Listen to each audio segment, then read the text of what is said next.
যে স্যার নিঃসন্দেহে আপনি বীমা পেশায় একজন সফল বীমা ব্যক্তিত্ব, এটা আমার দৃষ্টিতে এবং অনেকের দৃষ্টিতেই। তো আপনার জীবনের সফলতার মূল মন্ত্র কি?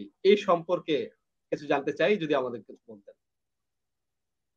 আসলে বীমা পেশায় যখন আমি কাজ করছিলাম তখন বিভিন্ন সময় হাঁপিয়ে উঠতাম যে আসলে এই পেশা থাকবো নাকি পেশা চেঞ্জ করব।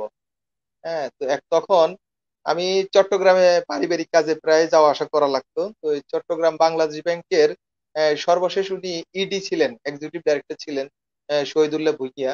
তিনি আমাদের ফ্যামিলির সাথে রিলেটেড, আমার দুলাভাই সম্পর্কিত হন।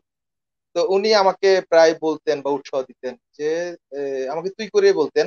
হ্যাঁ, কারণ আমি তখন তো অনেক বয়স অনেক ছোট ছিলাম। যে তুই যেটা করছিস কর, এটা অনেক ভালো হবে, এটা ভবিষ্যৎ অনেক ব্রাইট। তখন আমি মনে মনে চিন্তা করতাম, মাঠে ঘাটে মানুষ বলে এটা হাই হাই কোম্পানি, ফটকাবাজের কোম্পানি, আর বাংলাদেশ ব্যাংকের একজন এক্সিকিউটিভ ডিরেক্টর, জাস্ট উনি পরবর্তীতে প্রমোশন করলে ডেপুটি গভর্নর বা ওই টাইপের কিছু হতেন। তো এত বড় একজন অফিসার এক্সিকিউটিভ আমাকে বলে যে তুই এই কাজটাই কর, এটা ভালো, এটা ভবিষ্যৎ ভালো হবে।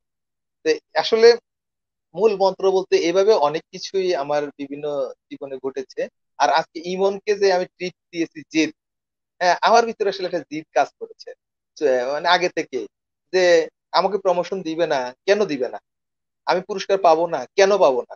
আমার সংগঠন বড় হবে না, কেন হবে না? আমি ব্যবসায় প্রথম হব না, কেন হব না?